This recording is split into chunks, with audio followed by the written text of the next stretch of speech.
The Lives of the Saints by Father Alban Butler, April 24th, St. Mary Euphrasia Pelletier. Rosa, Virginia.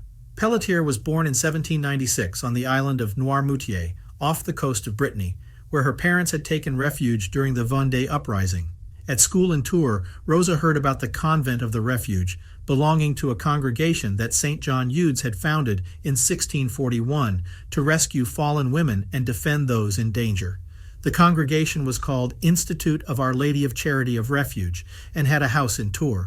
Rosa entered the novitiate in 1814, and some 11 years later, when she was only 29 years old, she was elected superior. From Angers, she was asked for a new foundation, and the saint went to that city to take possession of a house of refuge that had existed for several years and was called the Good Shepherd. The success she achieved there was so marvelous that the people were opposed to letting her return to her community of Tours. Finally, after lengthy negotiations, Mother Pelletier was appointed superior of the new foundation. Realizing that difficulties would inevitably arise if each house depended on a different bishop and had its own novitiate, as was the case in the Institute of Our Lady of Charity, Mother St. Euphrasia, as the people called her, decided to centralize the organization, to found a single novitiate, and to have a general superior appointed with the power to transfer the religious from one house to another according to need.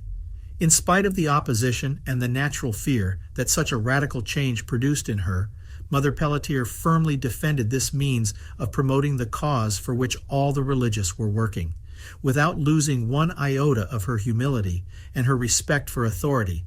The young superior, of whom one of her admirers said that she had the makings of a kingdom, succeeded, with the help of Providence, in founding the new Institute of the Good Shepherd in Angers. In 1835, pontifical approval arrived. The progress of the congregation was very rapid, and the new foundations were doing immense good everywhere. When St. Euphrasia died in 1868, the congregation numbered 2,760 sisters and was already known throughout the world. In her many trials and difficulties, which included accusations of a spirit of innovation, personal ambition, and desire for authority, St. Euphrasia gave proof of heroic fortitude and absolute trust in God. "As I have given birth to my daughters on the cross," she once said, "I love them more than myself. My love is rooted in God and in the knowledge of my own misery, for I understand that at the age at which they make profession, I would not have been able to endure so many privations and such hard work." St. Euphrasia was canonized in 1940.